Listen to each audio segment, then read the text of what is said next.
नमस्कार दोस्तों, मैं Rajneesh Sharma Soul Insights platform पे फिर आपके बीच में। आज शुक्रवार है। जैसा कि आप सब जानते हैं कि शुक्रवार का दिन सिर्फ आपके द्वारा पूछे गए प्रश्नों का उत्तर देने के लिए है। तो चलिए, प्रश्न उत्तर शुरू करने से पहले हम शुरुआत करते हैं पर्यावरण को, एनवायरनमेंट को ठीक करने के लिए। तो आप सबको एक बहुत ही हाथ जोड़ के रिक्वेस्ट है कि अपने घर के आस पड़ोस में पेड़ लगाइए। अगर पेड़ लगाने की जगह नहीं है तो गमले लगाइए, उसमें ग्रीनरी लगाइए और पानी को बचाइए। ये इसलिए बोल रहा हूं क्योंकि आने वाला समय आप इन चीजों के लिए, अच्छी ऑक्सीजन के लिए और अच्छे पानी के लिए तरस जाओगे। अभी भी मौका है, सुधर जाओ, क्योंकि नहीं तो ना आपको शुद्ध हवा मिलनी है और ना आपके बच्चों को शुद्ध पानी मिलना है और आप बीमारियों में ही ग्रस्त हो जाओगे। तो इसलिए जल्दी से जल्दी शुरुआत आज से ही कीजिए, क्योंकि अभी नहीं तो कभी नहीं, कल पे बिल्कुल मत टालिए। आज से ही प्रण कीजिए कि हमने पेड़ लगाने हैं और पानी को सेव करना है। तो चलिए, प्रश्न उत्तरों से पहला प्रश्न लेते हैं एक मित्र का, जिन्होंने पूछा है कि मिलावटखोर के ऊपर बोलिए। कुछ लोग कितनी मिलावट करते हैं, उनके कौन से ग्रह खराब होते हैं। कुछ जमाखोरी करते हैं, उनके कौन से ग्रह खराब होते हैं। सबसे पहले देखिए, जो लोग किसी भी खाने वाली चीज में मिलावट करते हैं उनका बुध खराब होता है, उनका बृहस्पति खराब होता है। मैं तो कहता हूं उनके 9 के 9 ग्रह ही खराब हो जाते हैं।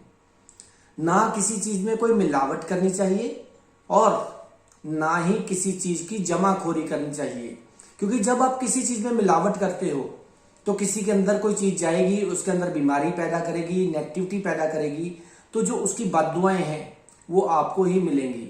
तो ग्रह क्या करते हैं, ग्रह ने इसी काम का बीड़ा उठाया हुआ है कि जो काम ऐसे करता है उसको कैसे खराब करना है। उदाहरण स्वरूप बताता हूं, जैसे कुछ लोग दूध में मिलावट बहुत करते हैं। जो लोग दूध में मिलावट करके अपने बड़े बड़े ऊंचे ऊंचे घर बना लेते हैं, तो देखिए, उनका याद रखिए, उनके घर में कभी पीस ऑफ माइंड नहीं रहता। नंबर 2, ना उनकी पीढ़ियों में कभी पैसा आता है। इस पीढ़ी ने बना लिया ठीक है, लेकिन अगली पीढ़ी उस पैसे को भोग नहीं पाएगी। अब कुछ लोग देखिए, आप घी में मिलावट करते हैं, उनकी पत्नियां हमेशा बीमार रहती हैं। देख लीजिए, चेक कीजिए आप, जो घी में मिलावट करते हैं, देसी घी लिखा होता है, लेकिन शुद्ध कभी कोई देसी घी नहीं मिलता है। उसके जो इसमें मिलावट करेंगे उनकी बीवियां हमेशा ही बीमार रहेंगी। और जो खाने वाली दालों में, जो खाने वाले मसालों में करते हैं, उनके तो भैया पूछिए ना क्या क्या खराब होने वाला है। तो इसलिए हर एक व्यक्ति को चाहिए मिलावटखोरों के खिलाफ आवाज उठाए और जमाखोरों के खिलाफ आवाज उठाए, ताकि उनका भी भला हो और हमारा भी भला हो। अब एक और मित्र ने पूछा है कि आप कहते हैं कि किसी के खिलाफ मत बोलिए, लेकिन कुछ लोग देखा गया है जो कि आपके खिलाफ हमेशा बोलते हैं, हमारे खिलाफ बोलते हैं, आपके खिलाफ बोलते हैं, लोग बहुत बोलते हैं। तो वहां हमें क्या करना चाहिए, हमें धैर्यपूर्वक रहने से कैसे करना चाहिए। देखिए मित्र, सबसे पहले याद रखिए कि उसी पेड़ को लोग पत्थर मारते हैं जिसपे फल लगे होते हैं। कोई पीपल पे पेड़ मारता है पत्थर, कोई किसी और पेड़ पे मारता है, वहीं मारेंगे जहां अनार लगे हों, बेर लगे हों, अमरूद लगे हों, जामुन लगे हों। तो कहने का मतलब है, अगर आपके अंदर काबिलियत है, अगर आपके अंदर बहुत प्रभु की कृपा है, तो लोग आपके खिलाफ बोलेंगे, क्योंकि वो उस चीज को अचीव नहीं कर पाते। तो इसलिए हमें करना क्या है, जो लोग आपके खिलाफ बोलते हैं हमें उनके खिलाफ कुछ नहीं बोलना है। हमने वो देखना है कि वो किस चीज को बोल रहे हैं, क्या बात बोल रहे हैं। हमने उनकी बातों को अपने अंदर देखना है, क्या हमारे अंदर कमी है इस चीज की। अगर कमी है तो उनकी बातों को हमने अपनाकर, उन्हीं की बातों के थ्रू हमने अपनी पॉजिटिविटी की तरफ जाना है। मैंने लास्ट एपिसोड में बोला था, कोई लोग पत्थर मारे तो पत्थर का घर बनाओ, पत्थर की सीढ़ियां बनाओ रास्ता क्रॉस करने के लिए, ना कि उस पत्थर को देखते रहो कि इसने मेरे को पत्थर मारा है।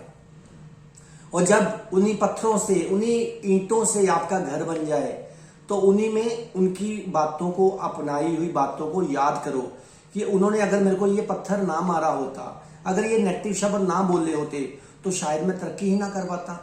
तो उनको भी थैंक्स करो, कहा था कबीर साहिब ने ना, निंदक नेड़े राखिए आंगन कुटी छिपाए।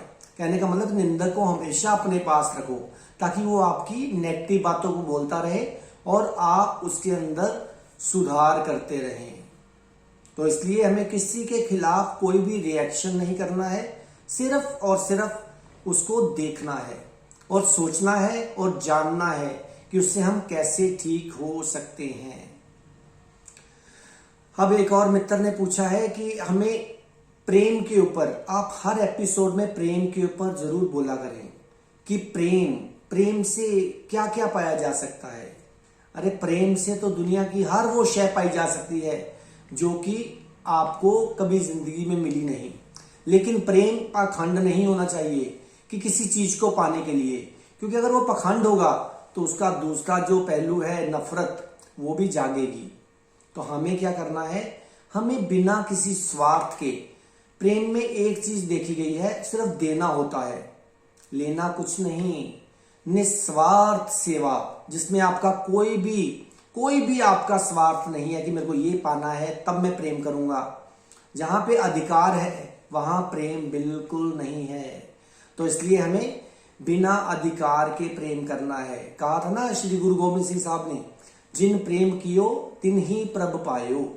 कहने का मतलब है कि प्रेम से ऊपर कुछ नहीं है, प्रेम ही सब कुछ है।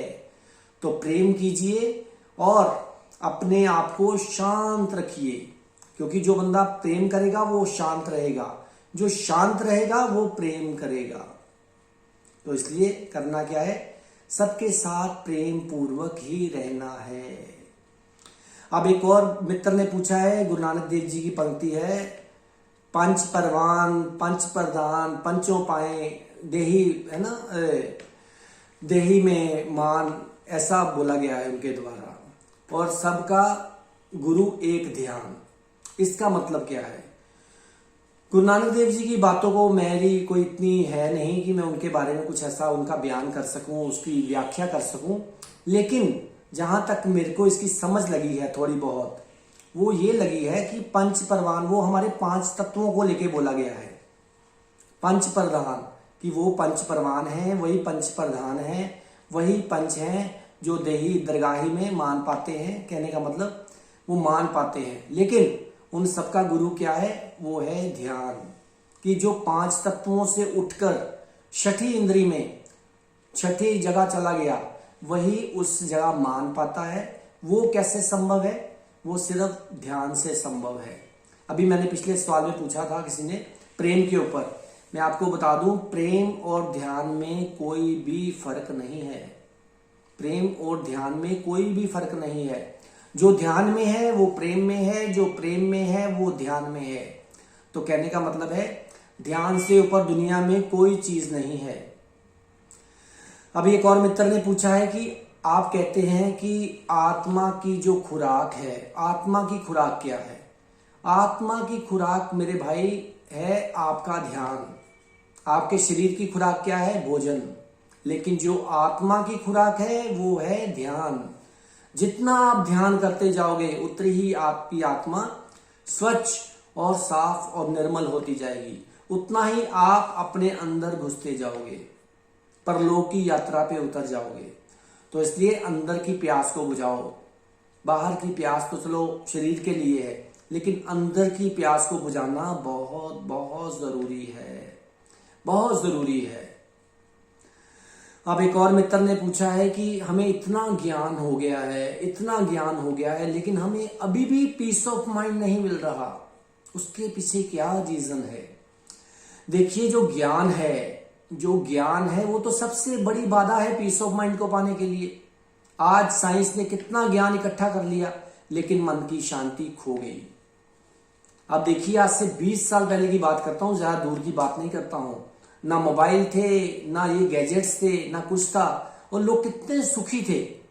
आज देखिए, सबसे बड़ा रीजन जो इसको खराब करने का है वो है आपके ये जो आजकल की मोबाइल हो गए, कंप्यूटर्स हो गए, वाईफाई हो गए, ये आपको इतना परेशान कर रहे हैं आप सोच ही नहीं सकते हो। उसको यूज करो, मिस यूज मत करो। हम उसको मिस यूज करते हैं। सारी सारी रात हम कंप्यूटर पे नहीं तो मोबाइल पे बैठे रहते हैं, तो ये पीस ऑफ माइंड कहाँ आएगा। और आपने कहा ज्ञान, ज्ञान सबसे बड़ी बाधा है। क्यों? आपने बाइबल की स्टोरी सुनी होगी कि शैतान ने ईव और एडम को बोला कि वो फल खाओ, वो ज्ञान का फल है। तो जैसे ही उन्होंने वो ज्ञान का फल खाया तो भगवान ने उनको उस गार्डन से, उस बाग से बाहर निकाल दिया। कहने का मतलब तभी उस ईव को पता चला, अरे मैंने तो कपड़े नहीं पहने हुए। ज्ञान से उसको अपने दोष दिखे। जब दोष दिखे तो क्या हुआ आप जानते ही हैं। दुनिया में कितना संघर्ष बढ़ गया, कितनी मुश्किलें बढ़ गई, कपड़े पाने के लिए, खाना पाने के लिए, अपने तन को ढकने के लिए। तो कहने का मतलब ज्ञान कभी भी तुम्हें परमात्मा तक या पीस ऑफ माइंड तक नहीं पहुंचा सकता है। अगर आपको पीस ऑफ माइंड चाहिए तो अपने ज्ञान को परे फेंकिए और विजडम को अपनाइए। विजडम क्या है? जो बुद्धिमता है। लेकिन जो मेरी समझ है, हमें बुद्धिमता से भी ऊपर जाना है। वो क्या है? वो जो कभी नहीं मरता है, वो है एक बच्चे के समान होना, एक बच्चे जैसे इनोसेंट होना। जब आप बच्चे जैसे इनोसेंट हो जाओगे तो आप देखना आपको बिल्कुल मन की शांति मिल जाएगी। क्यों? क्योंकि आपने देखा होगा जब भी बच्चा आपके साथ छोटे होते लड़ता भी है तो उसी समय आपकी गोदी में आके बैठ जाता है, वो भूल ही जाता है कि मैंने क्या बात हुई थी। तो इसी तरह आपने अपने आप को करना है, ज्ञान के पीछे मत भागो, क्योंकि ज्ञान जो है उसका दूसरा पहलू अज्ञान है। अगर ज्ञान आएगा तो अज्ञान भी आएगा। और इसी के साथ ही एक मित्र और ने और पूछा कि हम तो इतनी माता रानी के नवरात्रे आ रहे हैं, हम इतनी भक्ति करते हैं, लेकिन फिर भी कुछ प्राप्ति नहीं होती, मन की शांति तो मिलती नहीं, मन कुछ प्राप्ति भी नहीं होती। देखिए मित्र, अब नवरात्रे आ रहे हैं ना, इस नवरात्रों में तुम कुछ भी मत मांगो, कुछ नहीं मांगना है, निस्वार्थ माँ की सेवा करो। कौन सी माँ की? जो तुम्हारे घर में तेरी माँ बैठी हुई है। अगर हम करते क्या हैं, हम दूर को पकड़ लेते हैं, अरे वैष्णो देवी जा रहे हैं माथा टेकने, लेकिन जो घर में माँ है उसको पूछते भी नहीं। क्यों नहीं पूछते? क्योंकि हमें दूर की चीजों से डर नहीं लगता। कौन डांटेगा हमें आके? क्या वैष्णो देवी आके डांटेगी? लेकिन पास की चीजों से हम दूर हो जाते हैं। जबकि जो इंसान अपनी पास की चीजों को भूल जाता है वो कभी भी जिंदगी में उस माँ को, उस पीस ऑफ माइंड को, उस शक्ति को, उस परमात्मा को, उस ध्यान को कभी नहीं पा सकता है। क्योंकि याद रखिए, लंबी से लंबी यात्रा करने के लिए भी पहला कदम तो अपने पास से ही उठाना पड़ेगा। तो कहने का मतलब जो पहला कदम है वही पूर्ण यात्रा की तरफ लेके जा सकता है। जो घर में माँ बैठी है उसके पैरों को धो, जो घर में कन्याएं हैं, आस पड़ोस में कंजके हैं, उनकी सेवा करो। अरे भाई, अपनी माँ को पूछते नहीं और जले हो वैष्णो देवी, फलानी देवी पे, उस देवी पे। वो भी देवियां तब तक नहीं खुश होती जब तक आप उस जननी को भूल के बैठे हुए जिसने आपको पैदा किया था। उसका अपमान करोगे तो 7 जन्म नरक में पड़ोगे। याद रखना, 7 जन्म कह रहा हूं, 7 जन्म। उसके पीछे मैं एक एपिसोड बनाने वाला हूं नवरात्रों में कि 7 जन्म कैसे बर्बाद होंगे एक माँ को दुत्कारने से। अब कुछ लोग बोलते हैं कि अरे माँ अगर गलत बोले तो, याद रखो कि माँ तुमसे बड़ी है, तुम उससे बड़े नहीं। उसने तुम्हें पैदा किया है, वो कभी गलत नहीं बोलती है, वो तो निस्वार्थ तुम्हें प्रेम करती है। क्यों उसकी बातें तुम्हें बुरी लगती हैं? क्योंकि जब उसने तुम्हें पैदा किया था 20 साल पहले, 25 साल पहले, तब समय कुछ और था, आज समय कुछ और है। क्या करते हैं हम मोबाइल में घुसे रहते हैं। माँ कहती है बेटे नहीं, आंखें खराब हो जाएंगी। कहता आपको क्या पता आंखें कैसे खराब होती हैं, ऐसी थोड़ी होती हैं। तो कहने का मतलब है, इन नवरात्रों में जिसने भी अपनी माँ को दुत्कारा है, माँ का अपमान किया है, याद रखो उसके चंद्र बुध शुक्र 3 ग्रह जो जिंदगी में ऐश्वर्य देते हैं, जो कारोबार देते हैं, जो पैसा देते हैं, तीनों ही खराब हो जाते हैं।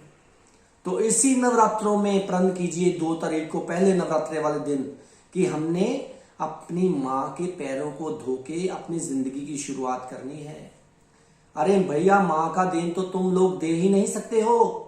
तुम्हें 1 किलो थैला पकड़ा दूं, तुम लेके नहीं चल सकते हो, ना पिता चल सकता है। माँ 9 महीने तुम्हें अपने पेट में रखती है, उसकी सोचो, उसकी पेशेंस देखो। तो जहां पेशेंस है, जहां धैर्य है, वहीं परमात्मा है। तो इसी नवरात्रों में यही संकल्प करना है कि हमने अपनी माँ की जहां मां समान हर औरत की रिस्पेक्ट करनी है, तो तभी आप आगे बढ़ पाओगे और संसार का भला हो पाएगा। ऐसी एनर्जी प्रोड्यूस होगी जो सारे संसार को शांति पूर्वक रख देगी। अशांत लोग क्यों हैं? इतनी पूजा भी करते हैं, पाठ भी करते हैं। अरे भैया, कुछ पाने के लिए जब तक करोगे तब तक कुछ नहीं मिलने वाला। जहां पाना है वहां खोना है। तो इसलिए इसी नवरात्रि में यही संकल्प करना है कि हमने अपने मां समान औरतों का और मां को इज्जत देनी है और अपने ऐश्वर्य की तरफ आगे बढ़ना है। लोगों की परवाह बिल्कुल नहीं करनी है। तो हर लड़की को भी चाहिए अपनी सास को मां बना के रखे। मां बना के रखेगी तो उसको भी वही फल मिलेगा जो उसके पति को अपनी मां की सेवा करके मिलेगा। उसकी भी जो होने वाली औलाद होगी, जहां हो चुकी होगी, वो भी उसको ऐसे ही पूछेगी जैसे वो अपनी सास को पूछती है। तो सास मत बनाओ, मां बनाओ। जिनके पास मां नहीं है उनसे पूछो कितना बुरा हाल है उनका, कितने नुकसान उठा रहे हैं वो लोग। तो भैया, अपनी मॉडर्निटी से बाहर निकलो और अपने संस्कारों की तरफ बढ़ो। तो इसी तरह मैं इस अपनी वाणी को यही विराम देता हूं। अगले शुक्रवार को आपके मन में कोई भी सवाल पूछे, नवरात्रों में आपके लिए कोई भी आपके मन में सवाल हो, आप मेरे से मेरे चैनल पे पूछ सकते हैं, मैं उनका जवाब दूंगा। तो तब तक आप मेरे चैनल को इसी तरह सब्सक्राइब करते रहिए, soulinsights_RV रजनीश। तब तक आप खुश रहिए, आबाद रहिए, जिंदाबाद रहिए। नमस्कार।